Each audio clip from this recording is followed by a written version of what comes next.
Assalamu alaikum. Hello everyone. Welcome back again with another video. This is Mamun and I am a English trainer. আজকে নিয়ে এসেছি নতুন একটা advance structure. এটার নাম হচ্ছে ফর দ্য সেক অফ। আগে জেনে নিই এই ফর দ্য সেক অফ এটার অর্থটা কী। এই ফর দ্য সেক অফ এটার অর্থ হচ্ছে খাতিরে বা কোনো কিছুর কথা চিন্তা করে। দেখুন, আমরা কিন্তু আমাদের অনেক সময় আমাদের বিভিন্ন ধরনের আমরা সংলাপ করে থাকি, কথাবার্তা বলে থাকি।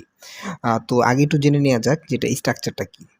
ফর দ্য সেক অফ এটার অর্থটা হচ্ছে খাতিরে বা কোনো কিছুর কথা চিন্তা করে, এবং এটার স্ট্রাকচারটা বানাবেন। প্রথমে যে কোনো একটা সেন্টেন্স দিবেন, তারপর হচ্ছে plus for the sake of plus object. তো চলুন দেরি না করে কয়েকটা উদাহরণ নেওয়া যাক, তাহলে বিষয়টা আপনারা বুঝতে পারবেন। প্রথমে হচ্ছে আমরা অনেক সময় বলে থাকি যে আমি আমার সন্তানের কথা চিন্তা করে অথবা খাতিরে আমি সব কিছু সহ্য করেছিলাম। I tolerated everything for the sake of my children, মানে আমি আমার বাচ্চাদের কথা চিন্তা করে বা খাতিরে আমি সকল কিছু সহ্য করেছিলাম।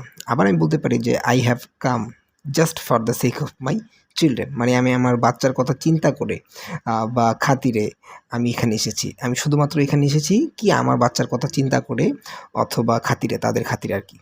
আচ্ছা, পরবর্তীতে আরেকটা বলতে পারেন যে he died for the sake of country, সে দেশের খাতিরে বা দেশের কথা চিন্তা করে সে মারা গিয়েছিল। আবার আপনি বলতে পারেন যে I work here for the sake of money, মানে আমি শুধু টাকার খাতিরে অথবা টাকার কথা চিন্তা করে এখানে কাজ করি।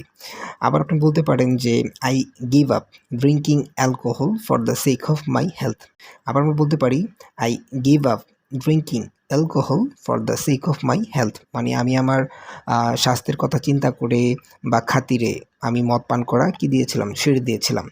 আচ্ছা, আবার বলছি I give up drinking alcohol for the sake of my health, মানে আমি আমার স্বাস্থ্যের কথা চিন্তা করে বা খাতিরে মদ পান করা ছেড়ে দিয়েছিলাম। আবার বলতে পারেন I had to sell my car for the sake of my children's admission, মানে আমি আমার সন্তানের ভর্তির জন্য আমার গাড়িটা করতে হয়েছিল, বিক্রি করতে হয়েছিল। এখানে হ্যাড টু শব্দের অর্থ হয়েছিল, আপনি বলতে পারেন আই হ্যাড টু গো, আমার যেতে হয়েছিল, আই টু ইট, আমার খেতে হয়েছিল, আই টু ওয়াক, আমার হাঁটতে হয়েছিল। এভাবে করে বানাতে পারেন, ঠিক আছে।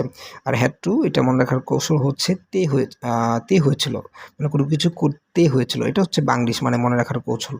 আচ্ছা, পরবর্তীতে আরেকটা উদাহরণ নেওয়া যাক যে I went that park, I went that park for the sake of my father, মানে আমি আমার বাবার কথা চিন্তা করে বা খাতিরে ওই পার্কটাতে গিয়েছিলাম। অথবা এমনি বলতে পারেন যে I went that party for the sake of my father, মানে আমি আমার বাবার কথা চিন্তা করে বা খাতিরে সেই পার্টিটাতে গিয়েছিলাম, ঠিক আছে।